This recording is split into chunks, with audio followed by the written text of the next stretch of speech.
Morning students. Jyoti public senior secondary school online classes में आप सभी लोगों का स्वागत है। कक्षा 6th से लेकर के 8th तक का आज बेसिक इंग्लिश ग्रामर का एक टॉपिक हम और उठाने जा रहे हैं। देखते हैं आज हम एक नया जो टॉपिक है इंग्लिश ग्रामर से रिलेटेड उसके बारे में आज हम अध्ययन करते हैं। टॉपिक का नाम जो है वो है आर्टिकल।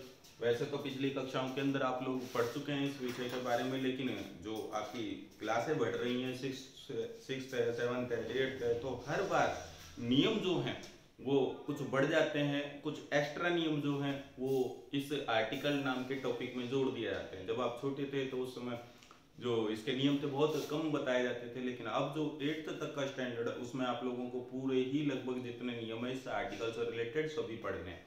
तो आज हम इस टॉपिक को स्टार्ट करते हैं।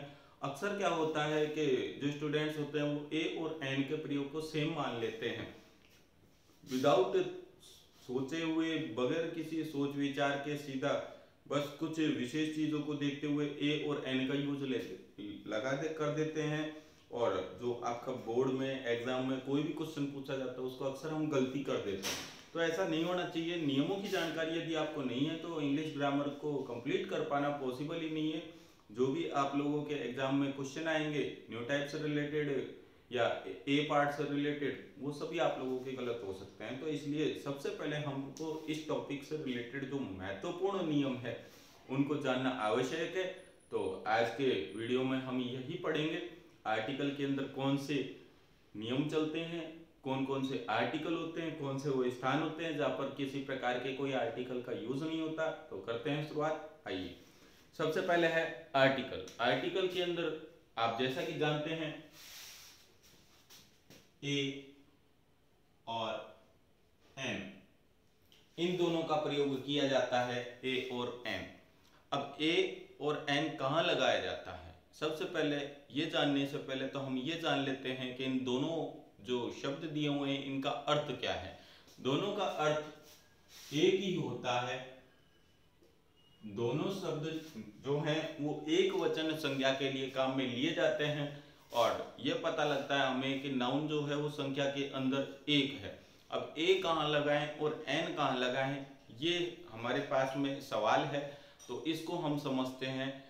अब देखिए कि सबसे पहले हम एन के बारे में जानकारी ले लेते हैं और ए के भी कुछ जो सामान्य नियम है वो हम बताते हैं। तो देखिए, ध्यान रखिए कि कोई भी यदि आपके पास में वाक्य आपको नजर आ रहा है और किसी ऐसे नाउन के बारे में बात की जा रही है कि जिसका वर्णन, जिसका नाम पहली बार कहीं इंग्लिश वाक्य के भीतर आया है या इंग्लिश पैराग्राफ के भीतर आया है, तो याद रखना है कि उस स्थान पर ब्लैंक स्पेस के भीतर यदि आर्टिकल का यूज करवाया जा रहा है तो वहां पर ए या एन का प्रयोग करना होगा।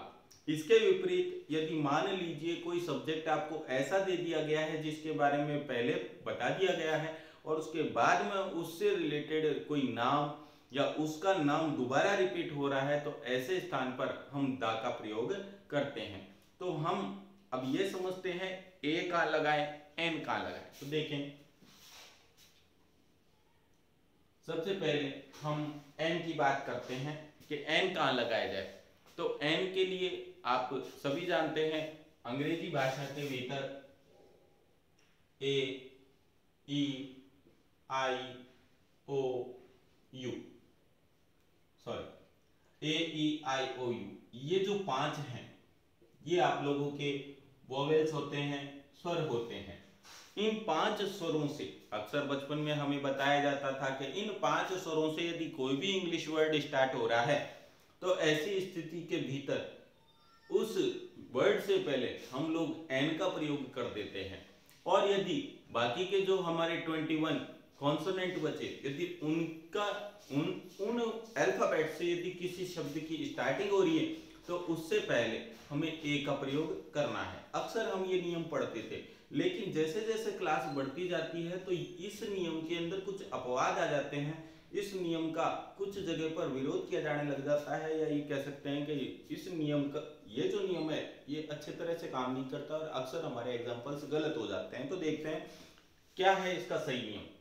ए, ई, आई, ओ, यू, ये बात अंग्रेजी ग्रामर के हिसाब से बिल्कुल सही है कि कोई जो ए, ई, आई, ओ, यू नाम के वोवेल्स हैं इनसे स्टार्ट होने वाले हर शब्द से पहले हम क्या करते हैं, एन का प्रयोग लेते हैं, एन का प्रयोग करते हैं। लेकिन हमें विशेष एक बात जो याद रखनी है वो हम बताते हैं। सबसे पहले तो हम सामान्य जनरल नियम के बारे में पढ़ते हैं। तो देखें, जैसे APPLE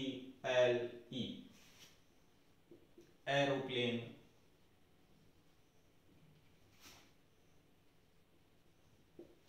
या एंट,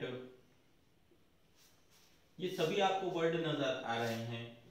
इन सभी वर्डों से पहले यदि आर्टिकल का यूज लेने के लिए कहा जाएगा तो हम क्या लगाएंगे?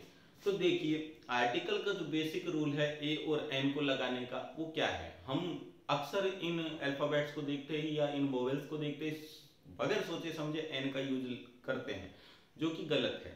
हमें एक नियम ये याद रखना है, यदि उस नियम को आप याद रखेंगे तो कभी भी ए और एन का प्रयोग करने में कोई गलती नहीं होगी।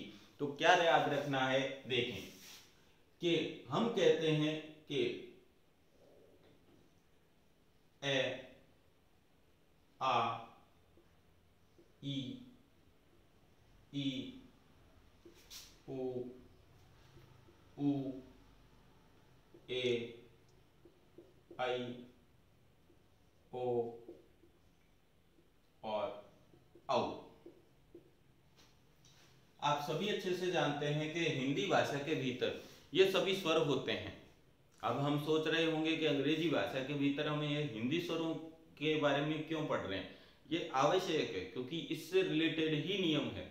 ये नियम ये कहता है कि कोई भी वर्ड आपके पास अंग्रेजी का दे दिया जाए और उस वर्ड को जब आप उच्चारित कर रहे हैं, उसे बोल रहे हैं, कोई भी अंग्रेजी वर्ड है, यदि उसे आप बोल रहे हैं और बोलते समय यदि उस वर्ड का उच्चारण, जो कि अंग्रेजी वर्ड दिया हुआ, उसका उच्चारण यदि हिंदी के किसी स्वर से हो रहा है तो ऐसी स्थिति में उस वर्ड से पहले हमें एन का प्रयोग करना है।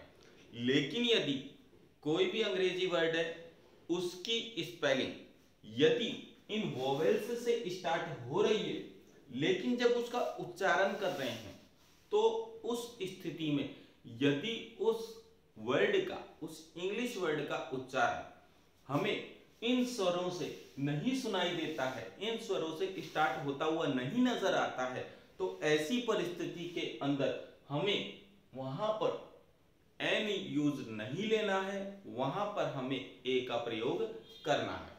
हम क्या कह रहे हैं, क्या नियम बता रहे हैं, तो उसके बारे में अभी देखते हैं। सबसे पहले जो बेसिक नियम है, अब देखिए हम क्या कहने जा रहे हैं। जैसे कि ये मीनिंग है एप्पल, इसे यदि हम हिंदी में लिखेंगे तो इसको इस तरीके से लिखा जाएगा। यदि मान लीजिए जैसे इसे लिखेंगे तो इसे कुछ हम इस प्रकार से लिखेंगे। यदि मान लीजिए एंट है तो इसे हम लिखेंगे तो कुछ इस प्रकार से लिखेंगे। अब यहां आप लोगों ने देखा कि जो वर्ड हैं तीन, इन तीनों वर्डों का उच्चारण करते समय शुरुआत में आप लोगों को ए नजर आ रहा है, जो कि हिंदी भाषा का एक स्वर है। और हमारा नियम यही कहता है कि अंग्रेजी का कोई सा भी वर्ड आपके सामने आ जाए और उसका उच्चारण करते समय यदि हिंदी के स्वरों से उसका उच्चारण हो रहा है तो ऐसी परिस्थिति में उससे पहले आप लोगों को एन का प्रयोग करना है। यहाँ आपको दिख ही रहा है कि ए जो है वो हिंदी का एक स्वर है, और यहाँ पर भी आपको जो वर्ड दिए हुए हैं इंग्लिश, उनका उच्चारण भी जब हम हिंदी में करके देख रहे हैं तो ए साउंड हो रहा है शुरू में, और ए स्वर होता है हिंदी का। इसी कारण से यहां पर इन तीनों वर्ड के पहले हमें एन का प्रयोग करना है। ये है हमारा नियम। दोबारा देख लीजिए क्या कहा जाता है। अंग्रेजी का कोई सा भी वर्ड आपके सामने आया, उसको जब आप बोल रहे हैं तो बोलते समय उसका उच्चारण यदि हिंदी भाषा के स्वर से हो रहा है, किसी भी स्वर से हो सकता है, तो ऐसी स्थिति के अंदर हमें क्या करना है, उस शब्द से पहले एन का प्रयोग करना है। अब देखते हैं, ये तो बात हुई ए की। अब हम ई से देखते हैं क्या ऐसा ही कुछ होता है। तो ई से है, जैसे मान लीजिए EGGLE,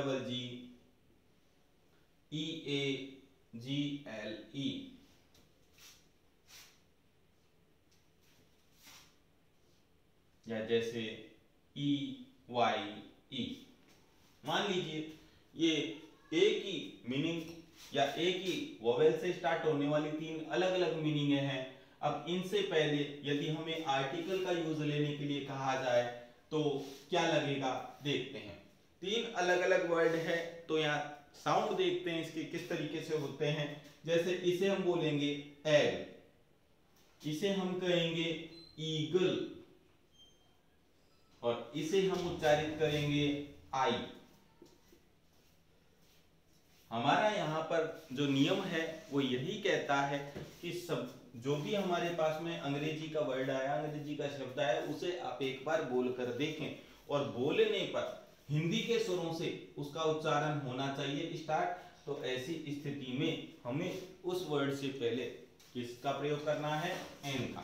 तो अब देखिए इसे हमने बोला एग, तो ये जो ए है ये आपका हिंदी का स्वर है। यहाँ हमने देखा ईगल, तो ईगल में जो बड़ी ई आ रही है ये भी आपका हिंदी का स्वर है। और यहाँ हमने देखा ई, वाई ई, तो इसको हमने साउंड किया आई। तो अब हम आसानी से डिसाइड कर सकते हैं कि ये जो तीनों वर्ड हैं इनकी शुरुआत हिंदी के स्वरों से हो रही है, हो रहा है। तो ऐसी स्थिति में इन तीनों ही वर्ड से पहले हमें एन का प्रयोग करना है। तो हम यहां पर लगा देंगे एन।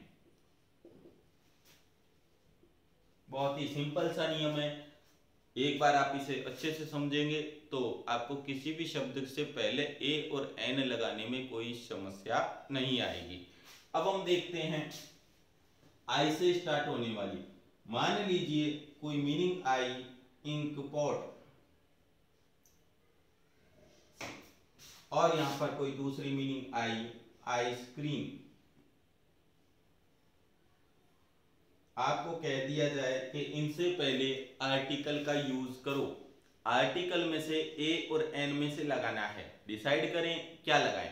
तो जो दोनों शब्द दिए हुए हैं उन्हें आप एक बार बोलकर देखें। इसे हम कहेंगे इंक पॉट और इसे उच्चारित करेंगे आइसक्रीम। अब जैसा कि आपको यहाँ अंग्रेजी वर्डों का उच्चारण करते समय नजर आया कि जो भी आपका वर्ड दिया हुआ है उसको जब हम हिंदी में उच्चारित कर रहे हैं तो उसका उच्चारण करते समय शुरुआत में स्वर आ रहे हैं हिंदी के। तो ऐसी स्थिति में इन दोनों शब्दों से पहले भी हमें एन का प्रयोग करना है। ये आई से शुरू होने वाले शब्दों के बारे में हमने बात की। अब हम करते हैं ओ से शुरू होने वाली, जैसे ORANGE या ऑक्स। अब आप लोगों को ये दो अलग अलग वर्ड नजर आ रहे हैं, इनका जब हम उच्चारण कर रहे हैं तो उच्चारण करते समय इसका उच्चारण होगा ऑरेंज और इसका उच्चारण होगा ऑक्स। इसका साउंड करते समय जब इसको हम प्रोनाउंसिएशन कर रहे हैं, इसका उच्चारण कर रहे हैं, तो उस समय हम इसको बोलते समय ओ की आवाज शुरुआत में सुनाई दे रही है। और आप जानते हैं कि जो ओ है ये हिंदी का स्वर होता है, इसलिए इन दोनों शब्दों से पहले भी हमें एन का प्रयोग करना है। अब सबसे लास्ट में बात आती है यू से स्टार्ट होने वाले शब्द की। मान लीजिए कोई वर्ड आया अम्ब्रेला या जैसे अंकल। यहां दोनों शब्दों की जो स्टार्टिंग है वो यू से हो रही है। अब इसको जब हम उच्चारित कर रहे हैं हिंदी में तो क्या वर्ड बनेगा, क्या इसको बोला जाएगा, तो इसे हम कहेंगे अम्ब्रेला और इसे साउंड करेंगे अंकल। तो जैसा कि आपको यहां नजर आ रहा है कि जो दोनों वर्ड है इनका उच्चारण करते समय शुरुआत में स्वर दिए हुए हैं, स्वरों से इनका उच्चारण किया जा रहा है। तो ऐसी परिस्थिति के अंदर हम इन दोनों शब्दों से पहले एन का प्रयोग कर देंगे।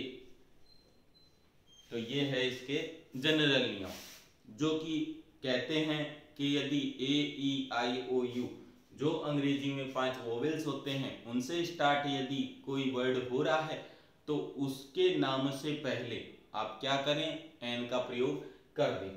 लेकिन कुछ स्थानों पर यह नियम बिल्कुल गलत सिद्ध होता है। किस कारण से ये चीज अभी आपको समझाते हैं।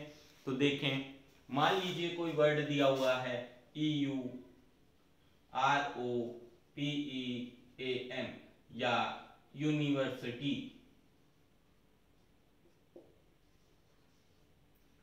ये दो वर्ड आप लोगों को नजर आ रहे हैं।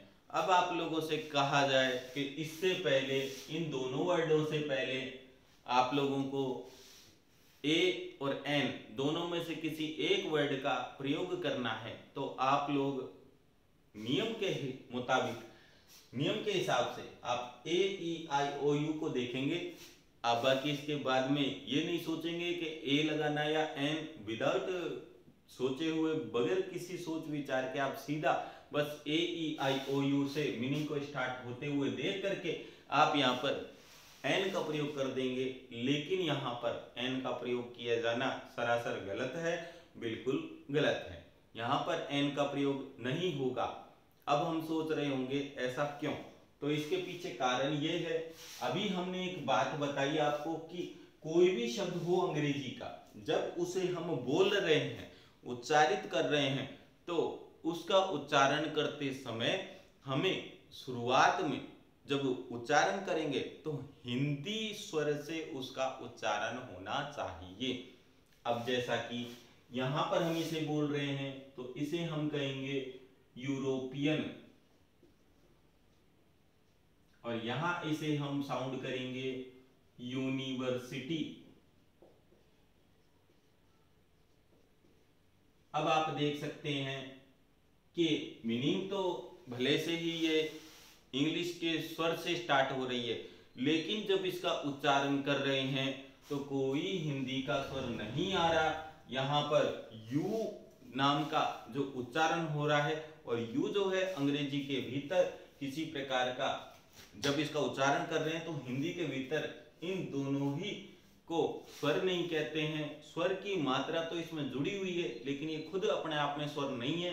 इसलिए ऐसी परिस्थिति में हमें इन दोनों वर्ड से पहले क्या करना है, एन का प्रयोग नहीं करना है। यदि मान लीजिए कि यहाँ पर यू की जगह ऊ की आवाज आती तो शायद हम एन का प्रयोग करते, लेकिन यहाँ पर ऊ की आवाज ना हो करके यू की आवाज आ रही है, तो इसलिए हम यहाँ पर क्या लगाएंगे, ए का प्रयोग करेंगे। और सेम टू सेम यूनिवर्सिटी में भी ए का प्रयोग करेंगे। तो यह है इसका वास्तविक नियम। तो इसलिए आगे से कभी भी यदि एग्जाम में आपका क्वेश्चन पूछा जाता है तो आप लोगों को ये सवाल गलत नहीं करना है, सोच समझ करके आंसर देना है। अब हम बात करते हैं, कुछ ऐसे भी वर्ड होते हैं जिनकी शुरुआत AEIOU से नहीं होती है, लेकिन फिर भी उन शब्दों से पहले हमें एन का प्रयोग करना होता है।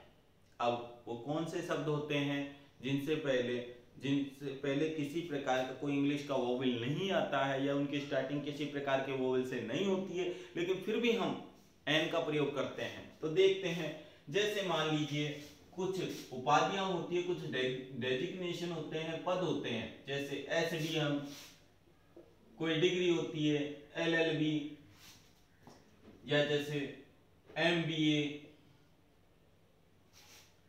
RAS।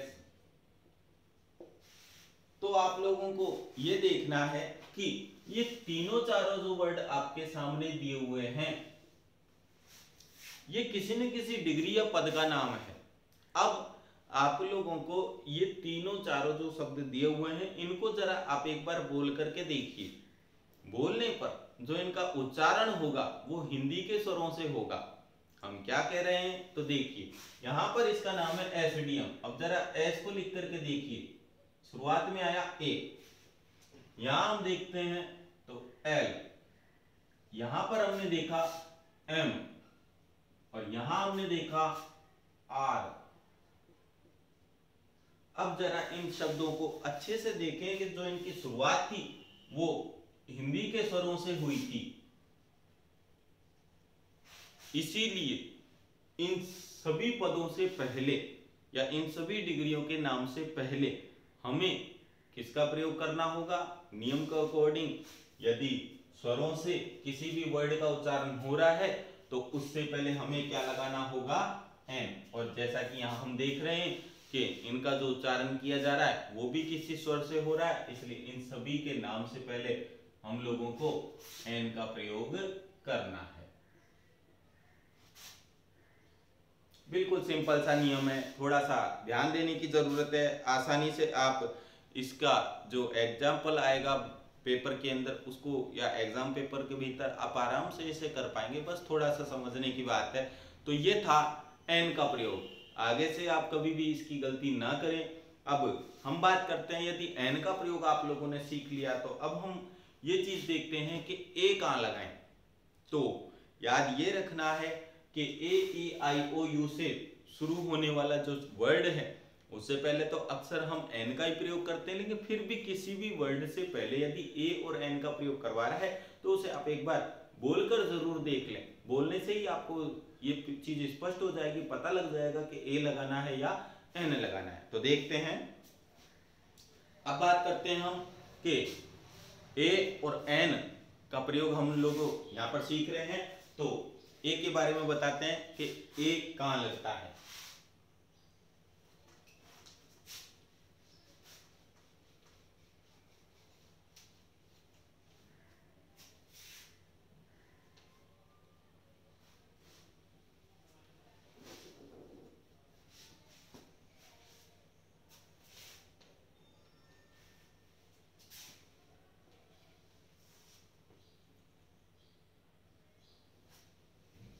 देखिए ए का प्रयोग क्या करते हैं, अभी आपको बताया गया कि एन का प्रयोग जो है वो तब किया जाएगा कि जब किसी वर्ड का उच्चारण आप हिंदी के स्वरों से कर रहे हो या हिंदी के स्वरों से किसी वर्ड को उच्चारित किया जा रहा है तो उससे पहले एन लगाएंगे।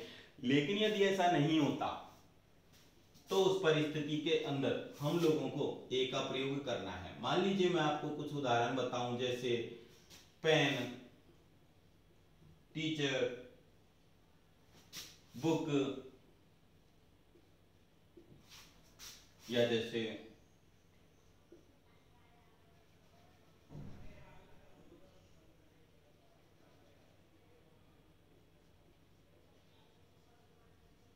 टेम्पल। अब मान लीजिए ये चार वर्ड आप लोगों को दिए गए, इन चार वर्डों से पहले आपको कहेगा कि आपको ए और एन में से एक वर्ड लगाना है, तो आप क्या लगाएंगे? तो इसे बोलकर देख लीजिए, पेन। इसे आप बोलेंगे टीचर, इसे आप कहेंगे बुक, और इसे आप बोलेंगे टेम्पल। अब जैसा कि आपको यहां नजर आ रहा है कि इन वर्डों को बोलते हुए शुरुआत में किसी प्रकार का कोई भी स्वर स्वयं नहीं आ रहा है, यानी कि हिंदी का कोई भी स्वर जो है वो स्वयं नहीं दिखाई दे रहा है। तो ऐसी स्थिति के अंदर इनसे पहले नियम के हिसाब से क्या लगाया जाएगा?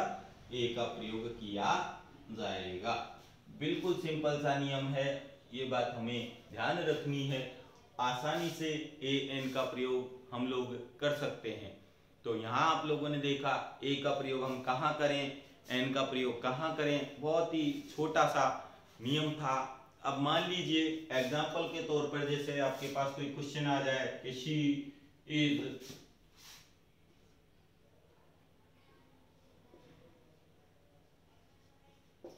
मान लीजिए ये एग्जाम्पल आ गया। अब इसमें आपको ऑप्शन दे दिए गए, ए और एन का प्रयोग करें, क्या लगाना है? तो देखते हैं। अब जो नाउन दी हुई है उससे पहले जरा आप इस नाउन का उच्चारण करें।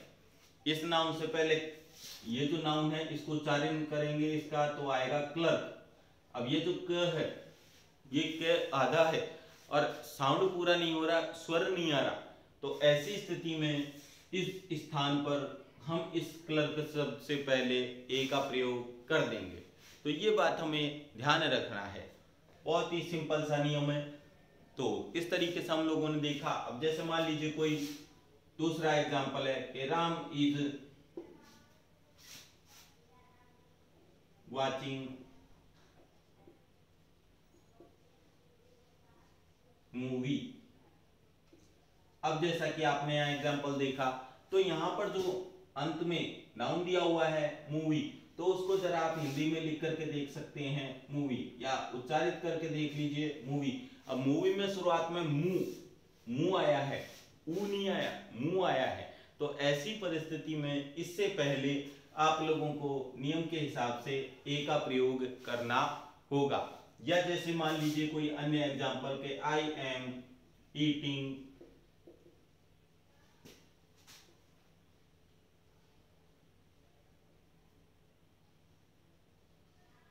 ऑरेंज।